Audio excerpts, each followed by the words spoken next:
La quinzaine de l'environnement, la 16e édition a bel et bien débuté. Sikasso a été choisi pour abriter l'événement. Madame Keïta Aminata Maïga, épouse du président de la République, très engagée dans tout ce qui est défense de l'environnement, a présidé le lancement. Hier, 4 juin 2015, le président Modibo Keïta aurait eu 100 ans de vie. Mais n'empêche, le peuple malien se souvient de la date de naissance de son premier président avec le lancement de la célébration du centenaire. Le premier acte a été la présentation du livre de plus de 1000 pages revenant sur discours et déclarations du père de l'indépendance. Une œuvre signée Amadou Djikoroni Traoré, un de ses compagnons. Mesdames, Messieurs, bonsoir et bienvenue dans ce journal. Le président de la République, Ibrahim Boubacar Keïta, s'est envolé cet après-midi pour Rome, en Italie. Ibrahim Boubacar Keïta prendra part aux travaux de la 39e conférence de l'Organisation des Nations Unies pour l'alimentation et l'agriculture FAO. Le président de la République, cet après-midi, à son départ à l'aéroport international de Bamako-Sénou, où il a été salué par le Premier ministre, le président de l'Assemblée et d'autres personnalités.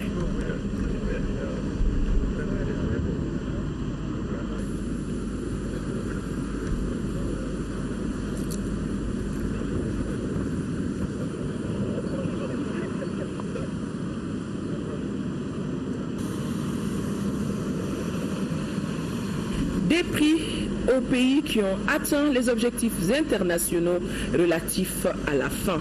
Elle procédera en outre à l'élection du nouveau directeur général et approuvera le programme de travail et le budget de l'organisation pour le prochain exercice biennal. Nous ferons le point avec nos envoyés spéciaux de cette conférence de Rome dans nos éditions de demain. Et ce télégramme de condoléances du président de la République au président John Dramani Mahama, président de la République du Ghana.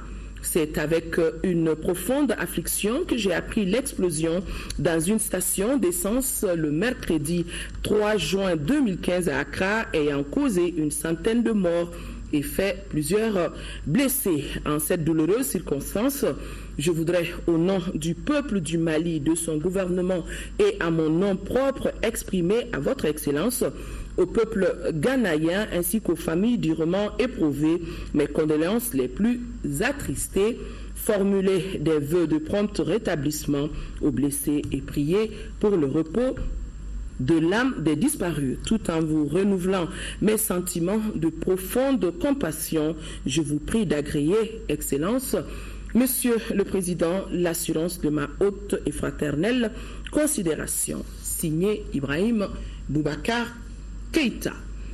La coordination des mouvements de l'Azawad s'engage à signer le 20 juin prochain l'accord pour la paix et la réconciliation du 15 mai dernier, accord signé ici à Bamako. Les responsables de la SEMA l'ont dit après la cérémonie de signature cet après-midi de deux documents proposés par la médiation. Le premier document est un relevé des consultations axées sur les engagements des différentes parties. Le second est relatif aux dispositions à prendre pour sécuriser MENACA pour le ministre des Affaires étrangères, de l'intégration africaine et de la coopération internationale. La signature du 20 juin prochain ouvrira la voie à l'application des dispositions de l'accord. Il est interrogé par Mohamed Jarrah. Il y avait des consultations en cours auxquelles nous participions à l'invitation de la médiation pour l'achèvement du processus de signature et les conditions à créer pour une mise en œuvre effective de l'accord. Nous sortons aujourd'hui avec l'engagement ferme de la coordination des mouvements de se rendre à Bamako le 20 juin pour procéder à la signature de l'accord de paix, ce qui permettra de créer des conditions pour une application de l'ensemble des dispositions. Ça symbolise d'abord que conformément aux résolutions pertinentes du Conseil de sécurité des Nations Unies, en particulier la résolution 2100 et 2164, il il est demandé que le processus de dialogue intermalien soit inclusif. Donc il est important que toutes les composantes de la rébellion ou des forces en présence soient partie prenante du processus. Donc aujourd'hui, la coordination qui, pour des raisons qui sont propres, n'avait pas pu rejoindre le processus, vient maintenant prendre le train de la paix. Cela, nous l'avons toujours indiqué. Le président de la République lui-même, le Premier ministre, la détermination du gouvernement à rechercher une solution par le dialogue pour amener la paix et la stabilité dans le pays.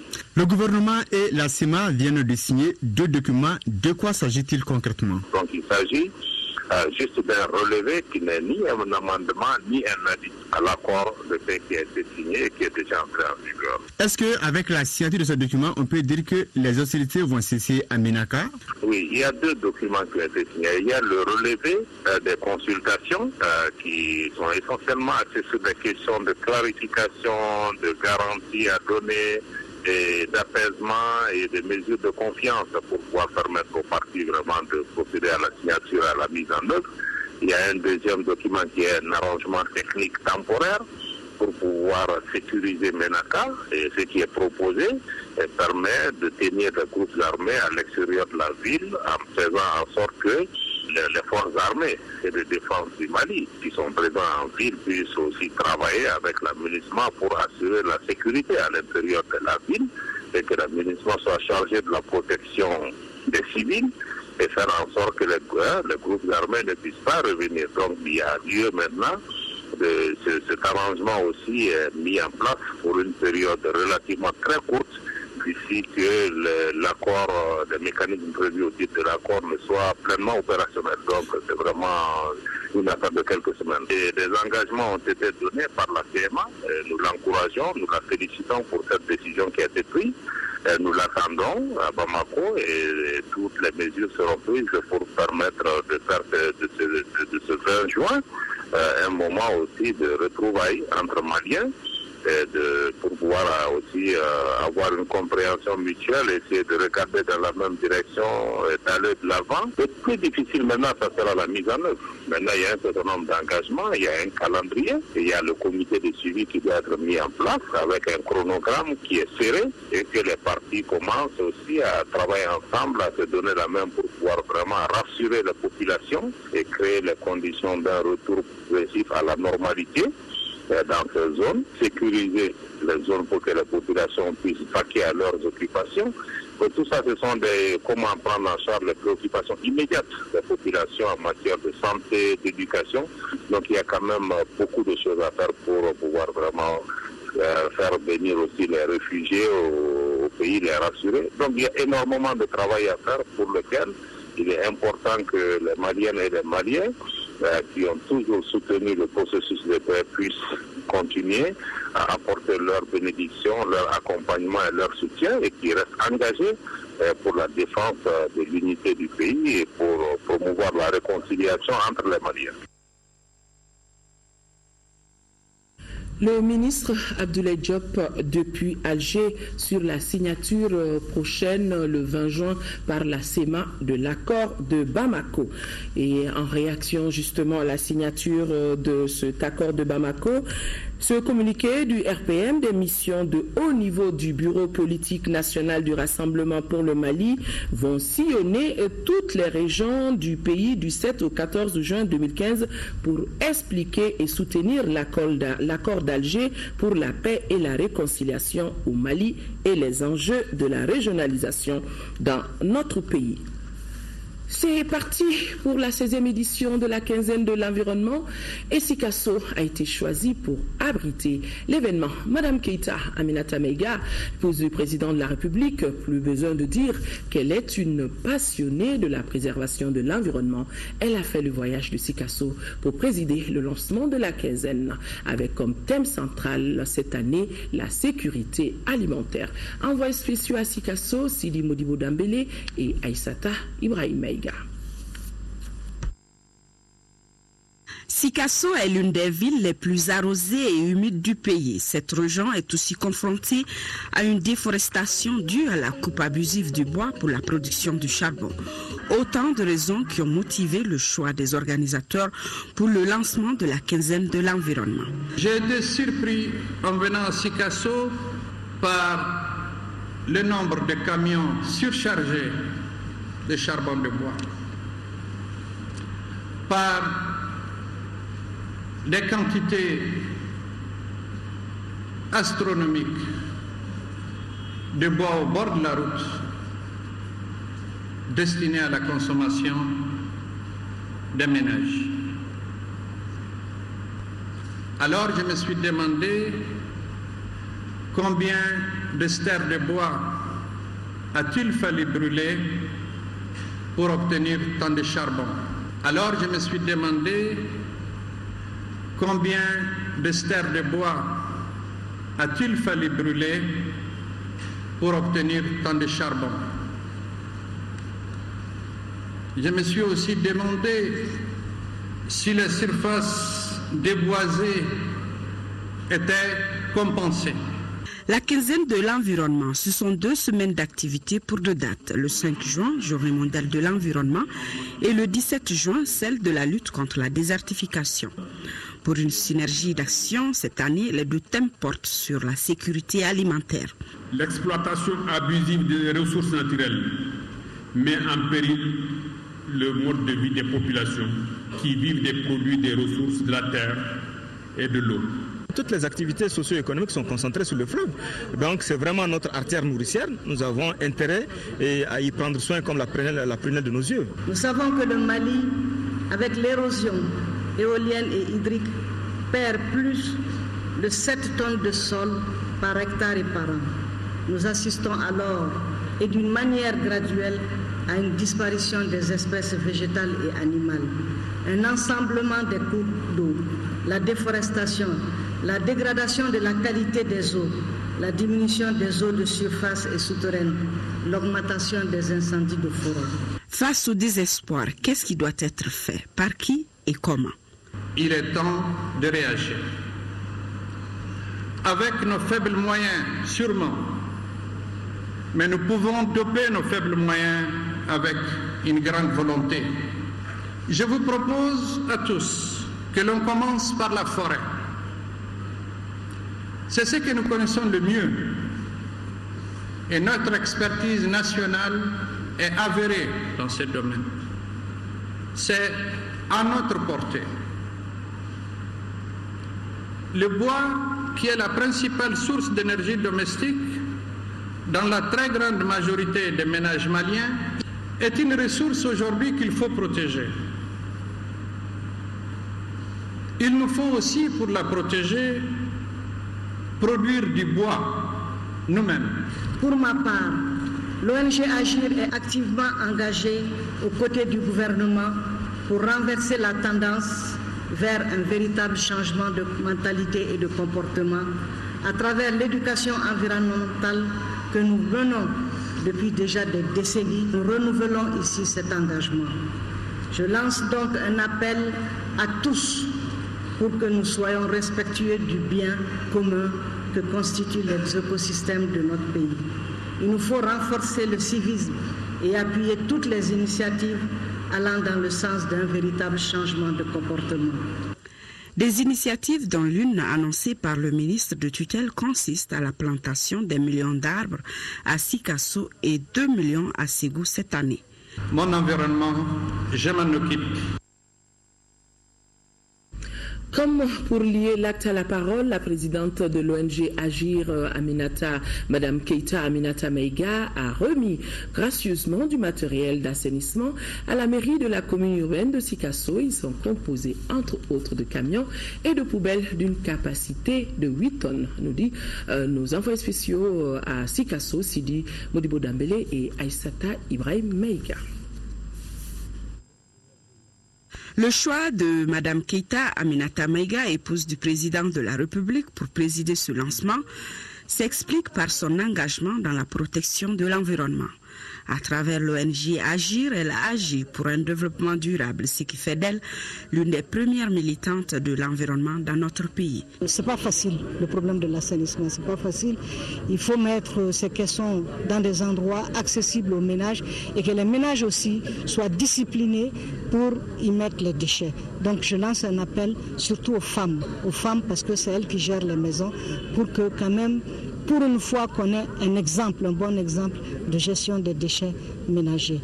Mon environnement, je m'en occupe, slogan de la 16e quinzaine, a toujours été celui de la présidente de l'ONG Agir. C'est d'ailleurs dans cette logique qu'elle a remis gracieusement du matériel d'assainissement à la mairie de la commune urbaine de Sikasso. Venir au secours d'une ville qui se veut propre mérite d'être salué et apprécié à la hauteur de l'engagement. Sikasso vous considère comme une mère qui se préoccupe de la santé de ses enfants à travers la propriété. On a des jours de foire très sollicités par tous les pays environnants, et c'est les femmes qui font l'assainissement bénévolement. Donc le fait de recevoir du matériel d'assainissement par la première dame, nous la disons merci. Comme à l'accoutumée, Madame Keïta Aminata Meiga, épouse du chef de l'État et désormais citoyen d'honneur de la ville de Sikasso, a rappelé le rôle que doit jouer chaque Malien dans le combat de la protection de notre espace commun. Nous prenons de l'eau dans le fleuve, mais il se trouve qu'aujourd'hui, les gens départent des comportements qui ne sont pas vraiment adéquats, se permettent de verser des ordures dans l'eau. La société fournit beaucoup d'efforts pour traiter l'eau que nous puisons dans le fleuve pour donner aux populations. Tout à l'heure, on a parlé de la coupe de bois des arbres comme combustible. Nous savons que c'est dans le culturel. Donc nous sommes obligés de prendre le culturel pour essayer d'avancer. Nous savons qu'une femme au village qui coupe beaucoup de bois, elle a plus de considération qu'une femme qui n'arrive pas à en couper.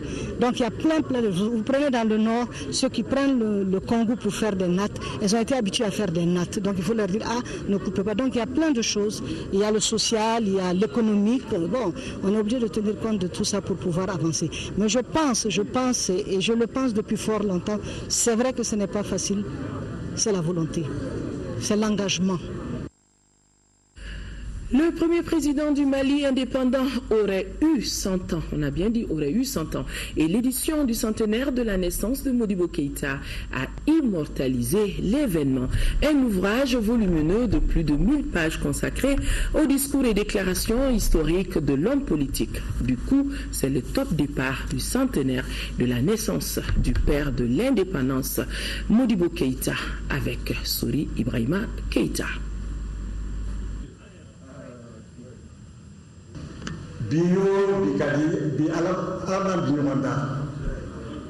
Grâce à toi, Amadou. Le président Modibo Keïta a ressuscité à la faveur des 100 ans de sa naissance, 38 ans après sa mort.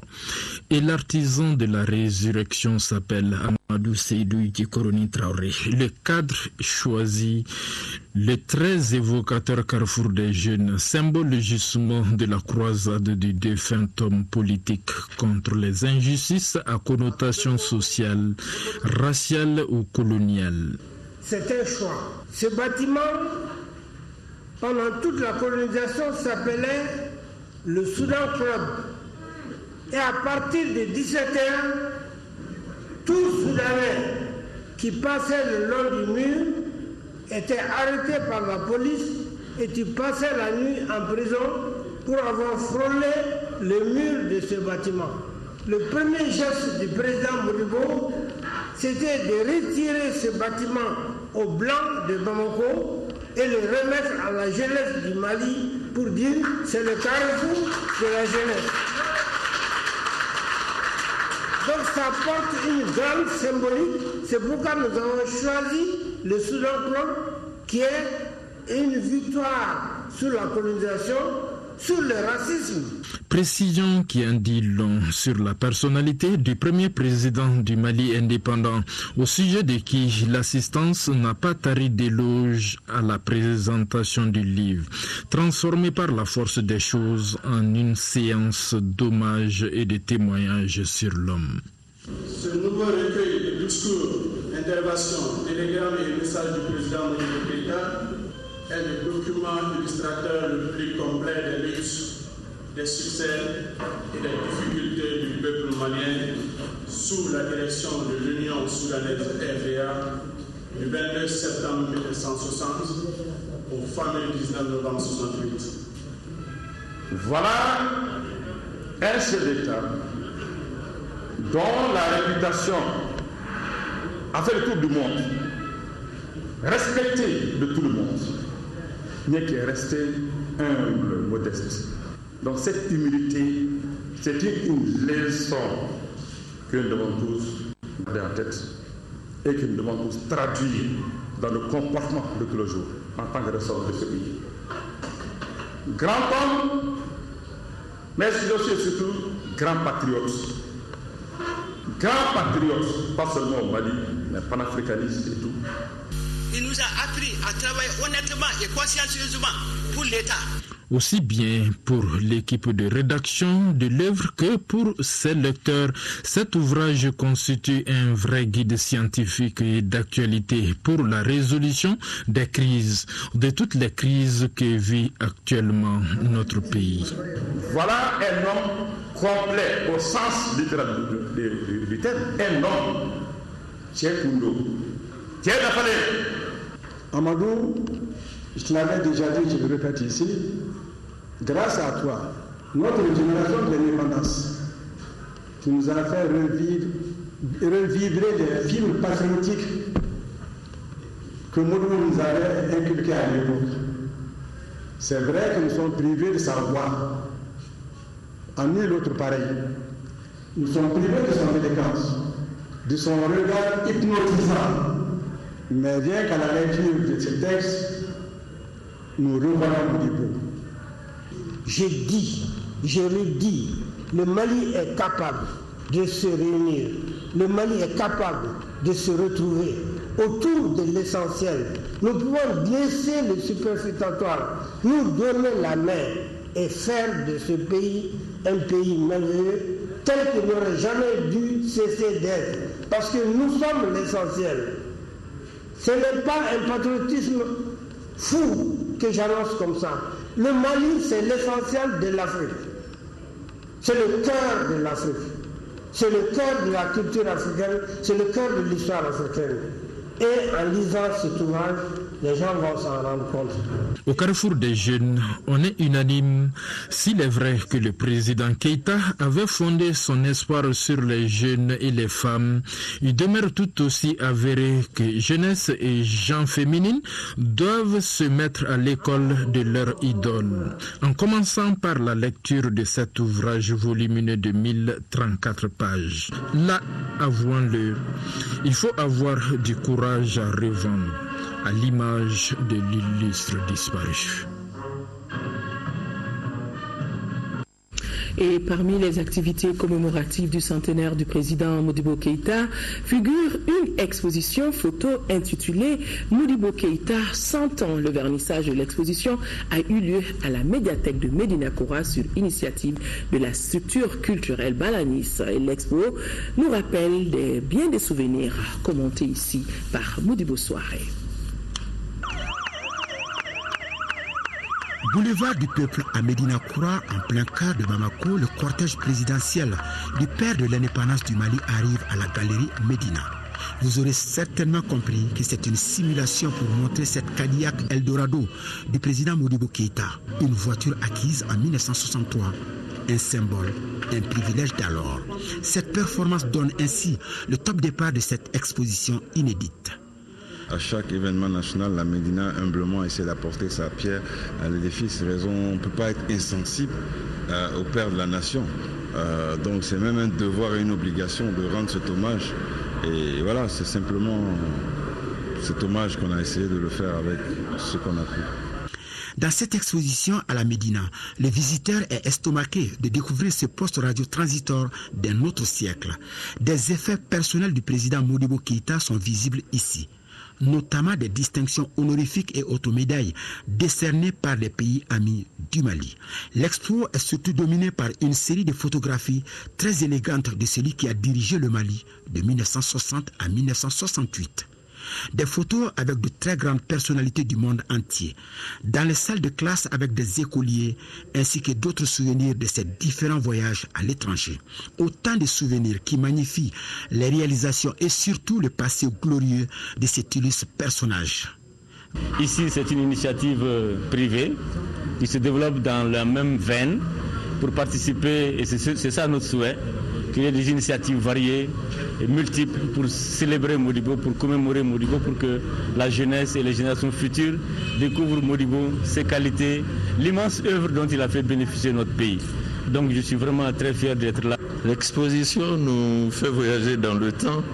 Nous étions tout petits en 68 quand le président Modibo Keïta perdait le pouvoir à la suite du coup d'État. Et c'est un voyage dans le passé et ma tête bouillonne de souvenirs d'enfance à la cité ministérielle, à l'école Mamadou Konaté. Oh, c'est incroyable. L'expo intitulée Modibo Keïta 100 ans est ouverte au public jusqu'au 30 juin prochain et c'est à la médiathèque de Médina Koura en face de l'ESICA.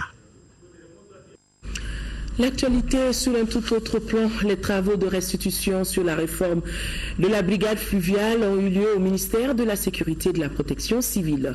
Après 36 mois d'enquête et de recherche, l'expert commis pour ce travail partage son résultat obtenu avec les responsables et partenaires de la sécurité de notre pays. Compte rendu, Isaac Tchéno.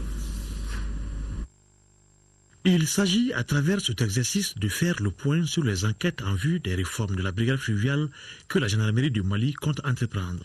L'objectif est de rendre plus efficaces les capacités d'intervention de la brigade fluviale. Au Mali, environ 88% de la population vit à proximité des cours d'eau. Près d'une dizaine de brigades fluviales seront créées. Stratégiquement, qu'est-ce que nous envisageons? Nous envisageons que autant on va développer ces différentes capacités sur ces trois axes-là, que la capacité de contrôler et responsabiliser nos différentes structures de commandement soit importante, c'est ce qui est sur la droite, et que nos capacités aussi à gérer techniquement, à planifier, etc. soient développées.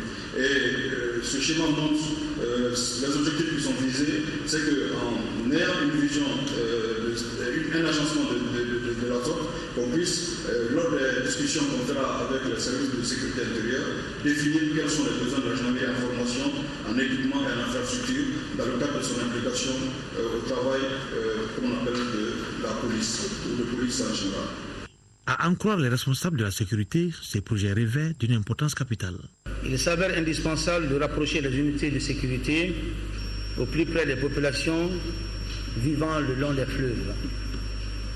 Le projet implantation des brigades fluviales, objet de la présente rencontre, s'inscrit en droite ligne dans cette perspective. Aussi, révèle-t-il une importance de premier ordre dans la mesure où, je n'en doute point, il contribuera au renforcement du dispositif de maillage sécuritaire du territoire national. Les enquêtes ont duré 36 mois.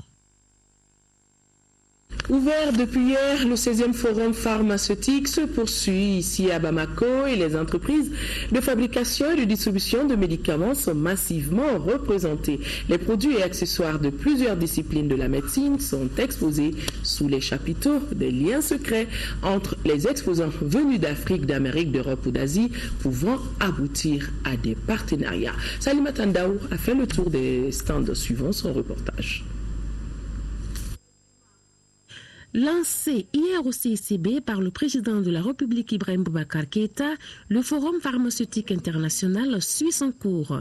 Des centaines de participants venus de plus de 30 pays sont mobilisés, parmi eux des pharmaciens, des médecins, des chercheurs, bref, tous les acteurs du monde de la santé.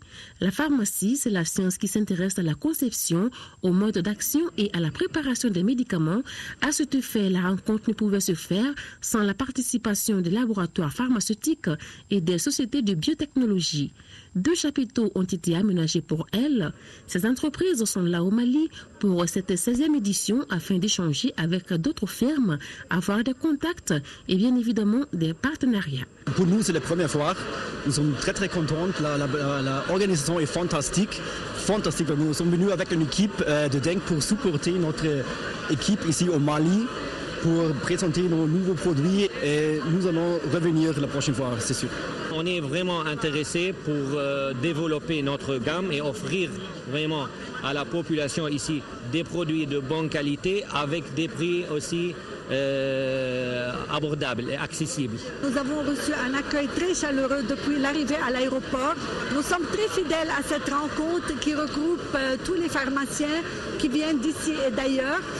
C'est un grand succès pour cette édition. Le thème de ce 16e forum pharmaceutique est vraiment en ligne avec nos stratégies de partenariat public-privé, puisque nous avons plusieurs partenariats engagés avec les autorités maliennes pour le bien-être des patients. La pharmacie cosmétique est également au rendez-vous.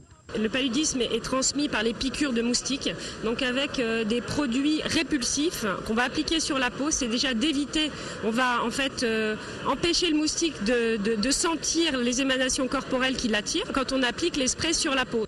La médecine traditionnelle, appelée complémentaire, alternative, non conventionnelle ou encore parallèle, n'est pas restée en marge de l'événement.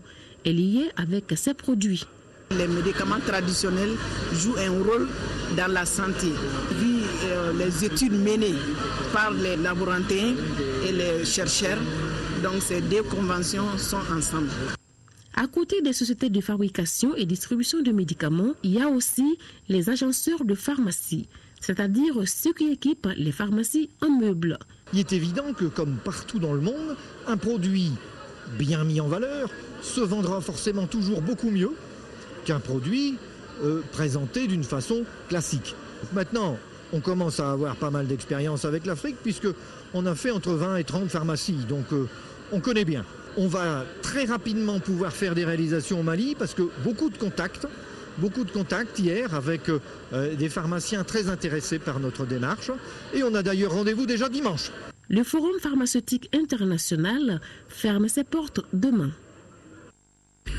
Bientôt, un centre révélateur et accélérateur de talents d'entreprise au Mali intitulé Créatim. L'information a été donnée au cours d'une rencontre organisée par les initiateurs du centre et le centre aura pour mission d'identifier, d'accompagner et surtout soutenir les jeunes entreprises. Compte rendu à Gali Aguissa. La promotion des entreprises prend désormais une place importante dans les politiques de développement. Au Mali, les petites et moyennes entreprises jouent un rôle capital dans la croissance économique, notamment dans les créations d'emplois et la production. C'est compte tenu de cette place qu'un collectif de sociétés décide de soutenir la création et la consolidation des jeunes entreprises. C'est à travers les centres révélateurs et accélérateurs de talents d'entreprises au Mali, Créatom. Un incubateur est là pour accompagner des jeunes entrepreneurs, les soulager dans leur démarche du quotidien. On leur donne un bureau, on leur donne accès à Internet, ils ont un bureau et on les coach, on les accompagne pour qu'ils soient davantage structurés. Le centre qui va ouvrir ses portes en septembre prochain, selon les promoteurs, va contribuer à la réduction du chômage au Mali. Il offre ses services à tout créateur d'entreprise dans le domaine d'éthique, de l'énergie renouvelable et de l'environnement. Le jeune entrepreneur, il suffirait qu'il s'adresse à Créatim où toute une équipe sera là avec un directeur et d'autres personnes de l'organigramme qui seront définies beaucoup plus tard. Donc il peut s'adresser tout simplement au centre Créatim pour apporter son projet. Son projet sera étudié et si son projet est intéressant, il sera automatiquement incubé au sein de l'incubateur Créatim. Quant au représentant du ministre en charge de l'économie numérique, Seibou Koulibaly, il dira que l'initiative cadre bien avec la politique nationale de promotion d'éthique. Créatom est une initiative d'une dizaine d'entreprises dont Orange Mali, Total, APEJ. Le Fonds des Nations Unies pour la population, plus que jamais engagé dans la lutte contre la mortalité maternelle et infantile, il vient de renforcer la capacité de certaines structures de santé et la direction régionale de la promotion de la femme de la région de Sikasso par la remise de kits pour la prise en charge des besoins de santé de la reproduction et apporter une réponse au sous-équipement du département de la femme dans la région de Sikasso. Daouda Djakité. Fini désormais le souci pour la prise en charge des besoins obstétricaux d'urgence des femmes. 3 structures de santé de Sikasso, à savoir l'hôpital régional, Le centre de santé de référence et le CESCOM Momo de Fama viennent de bénéficier d'un important lot de matériel, un don du Fonds des Nations Unies pour la population UNFPI. Un geste qui devra sans doute contribuer à améliorer les conditions de travail des structures concernées et soulager la souffrance des usagers, notamment les femmes. On a reçu des kits d'accouchement, des kits de réanimation et des petits matériels de la maternité. Et le département de la femme n'a pas été oublié. Je suis très heureuse dans la mesure où on a des problèmes par rapport au matériel informatique. Pratiquement ce que nous avons comme matériel, tout est vétus. Gâté, c'est du matériel de plusieurs années. L'initiative s'inscrit dans le cadre du programme d'appui et d'assistance de l'organisation. Si on veut parler du développement du Mali, on ne peut pas laisser plus de la moitié de la population de côté. Et les femmes jouent ce rôle important. Malheureusement, il se trouve que dans les structures régionales, les départements en charge des questions de femmes sont dépourvus, démunis.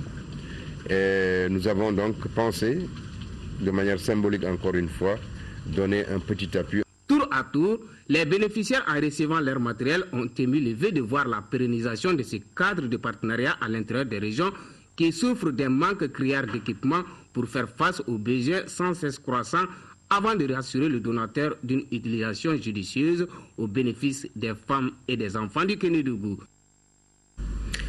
45 millions de francs CFA pour créer un cadre d'accueil et de traitement pour les femmes fistuleuses de la région de Tombouctou. Cette action est le fruit d'un partenariat entre les collectivités et les partenaires au développement. Et la pose de la première pierre de ce pavillon de l'hôpital a été effectuée par le gouverneur de la région de Tombouctou, nous dit Yeya Tandina. Atténuer les souffrances des femmes malades de la fistule obstétricale que les collectivités régionales, en étroite collaboration avec les partenaires au développement, ont décidé de créer un cadre d'accueil et de soins pour ces femmes vulnérables. C'est tout l'objectif de la pose de cette première pierre du pavillon à l'hôpital de Tombouctou. C'est un partenariat fécond. L'ONG AMSS avec ses partenaires, nous avons toujours travaillé avec les collectivités étant les maîtres d'ouvrage du développement régional et local. J'invite les autres partenaires à faire comme l'AMSS. Cette activité s'élève à 45 millions. Donc c'est l'ambassade des Pays-Bas en fait qui finance le centre d'hébergement pour les femmes et filles malades de la fistule obstétricale.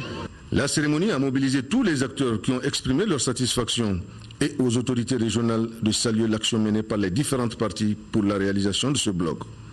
Les femmes fisteleuses constituent une couche vulnérable à double titre, d'abord par la maladie, mais aussi par l'exclusion dont elles sont victimes. Et je saisis cette belle occasion pour adresser mes remerciements sincères aux Pays-Bas qui ont voulu financer ce projet. Je voudrais aussi adresser mes remerciements au consortium des ONG qui vont mettre en œuvre ce projet. Je voudrais féliciter enfin le conseil régional. Les femmes tamashek ont agrémenté la cérémonie par des chants et danses du terroir, le hini. Mesdames et messieurs, ce communiqué du gouvernement que nous venons de recevoir à l'instant, la médiation élargie a tenu à Alger du 25 mai au 5 juin une série de consultations avec les parties prenantes au processus d'Alger. Les parties qui ont déjà signé l'accord et les parties qui l'ont à ce jour paraphé. Il s'agissait d'identifier les actions engagées après l'entrée en vigueur de l'accord pour la paix et la réconciliation au Mali. Ces consultations n'ont pas touché au fond de l'accord puisqu'il ne s'agissait pas d'une réouverture de négociations. Il s'agissait essentiellement de clarifier certaines dispositions devant permettre à la CEMA de rejoindre le processus et de procéder à la signature de l'accord après le paraphe. Ces consultations se sont organisées autour des axes suivants. Premier point, la mise en œuvre des conditions de parachèvement et de la signature de l'accord dans les plus brefs délais et la clarification de la méthodologie et des modalités de mise en œuvre de l'accord. de la réaffirmation par les partis de leur engagement au processus d'Alger en faveur d'une cessation définitive et totale des hostilités. 3. L'examen des préparatifs engagés pour la mise sur pied du comité de suivi de l'accord et pour la tenue dans les délais fixés par l'accord de la première réunion de ce comité. Les préoccupations soulevées notamment par la CMA ont été jugées susceptibles d'avoir une réponse dans la mise en œuvre de l'accord. En d'autres termes, toutes les questions auxquelles se sont référées ces consultations seront examinées sans préjudice des dispositions pertinentes de l'accord. L'unité nationale, l'intégrité territoriale, la forme laïque et républicaine du Mali sont et demeurent préservés.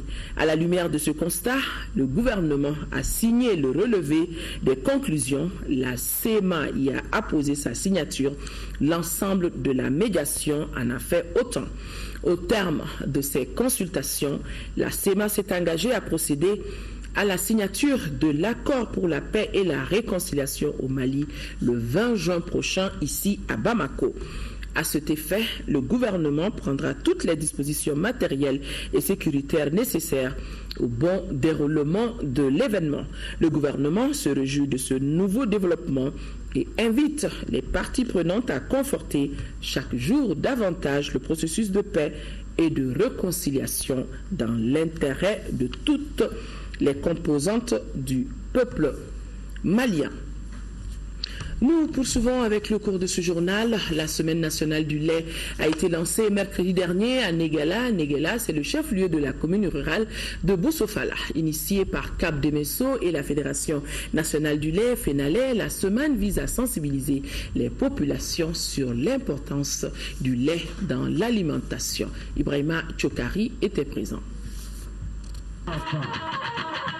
4 bassins laitiers ont été choisis par les acteurs de la filière lait pour célébrer cette semaine nationale de lait.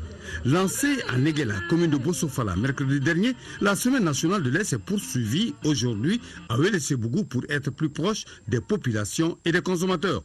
En organisant une journée et seulement à la capitale de Bamako, c'est sûr que nous allons vraiment laisser ceux-là même qui en ont besoin, ceux-là même qui doivent être sensibilisés pour qu'ils boivent plus de lait de bonne qualité et pour qu'ils produisent plus de lait de bonne qualité. Raison pour cette semaine, cette année, nous avons décidé avec la FENALAIT d'étendre ça jusqu'à la base, jusqu'au niveau des contrées pour vraiment booster la production et la consommation du lait. Le choix de ces bassins laitiers n'est pas fortuit selon les organisateurs. Nous avons l'axe de Bougouni, ou bien Sikasso, nous avons ce qu'on appelle l'axe de Kassela, de Ségou, on a l'axe aussi du Mandé et l'axe de Kaï. On aurait dû prendre 5 axes, mais comme c'est une première, nous disons qu'en termes organisationnels, est-ce que nous aurons les moyens, les capacités de le faire? Donc cette année, nous avons dit on teste pour 4 axes et l'année prochaine, si Dieu nous donne longue vie, peut-être qu'on le fera vraiment sur toute l'étendue du territoire de Kaï à Mopti, bien sûr, sinon même à Gao. Au menu de ces 2 jours de débat autour du lait, plusieurs sujets ont été débattus, notamment la valorisation du lait cru local, la transformation, une garantie de la sécurité alimentaire, l'insémination artificielle. La réflexion sur l'insémination artificielle vise à sensibiliser les acteurs afin qu'ils s'approprient cette pratique porteuse d'espoir pour l'amélioration de la production et de la productivité. Et pour coller à cette réflexion, d'autres débats sont prévus. C'est par Farabana et Kassela que prendra fin cette semaine nationale du lait avec pour thème national un enfant, un bol de lait cru local par jour. L'importance du lait dans l'alimentation de tous les jours. De la culture dans ce journal, la première édition du Festival international de la musique et de l'art de Bamako, dénommé la Bamakoise, se tiendra du 1er au 30 août prochain. L'annonce a été faite cet après-midi par les organisateurs. C'était à l'hôtel résidence Ouassoulou.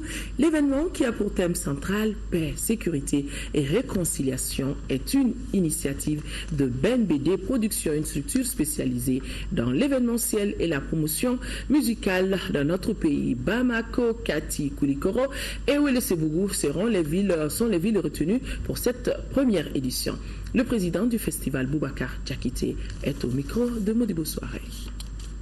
Ce festival a un but de nous apporter de l'économie, de la créativité d'emploi et de grands changements dans la culture en général au Mali et de nous apporter des barrières pour vraiment changer tout au Mali et à Bamako.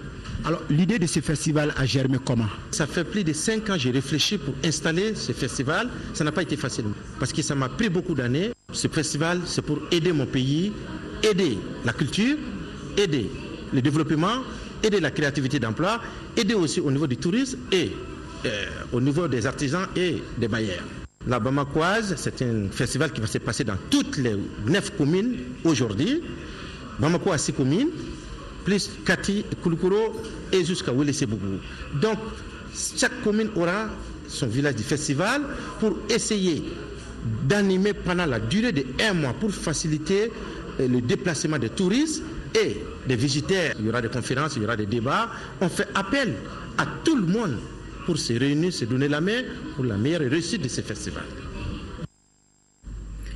L'opportunité de la diversification des cultures en contre-saison et entretien du réseau hydraulique de l'Office du Niger, c'est le thème des magazines en bamanan que vous pourrez suivre après ce journal. C'est une réalisation de l'ORTM Ségou présentée par Dougoufana Traoré. 3e et dernière journée dans le groupe D de la Coupe du Monde des moins de 20 ans. Le Mali va jouer tout à l'heure contre l'Uruguay, défaite interdite aux Aiglons s'ils veulent se qualifier pour la première fois depuis 1999 en 8e de finale de la compétition. Au même moment, le Mexique affrontera la Serbie. Le match Mali-Uruguay est à suivre à partir de 4 heures du matin. Je me dis, les mordus de football seront devant le petit écran pour suivre ce match 4 heures du matin et ça sera sur l'ORTM. L'ensemble de ces 2 chaînes de télévision, TM2 et la chaîne mère. Il sera diffusé en différé à partir de 10h demain matin. Voilà, et 13h, 10h, 13h, Amara Malé Diallo sera là pour les éditions de la journée et je me ferai le plaisir d'être là pour les éditions de la soirée. Excellente nuit à tous. Au revoir.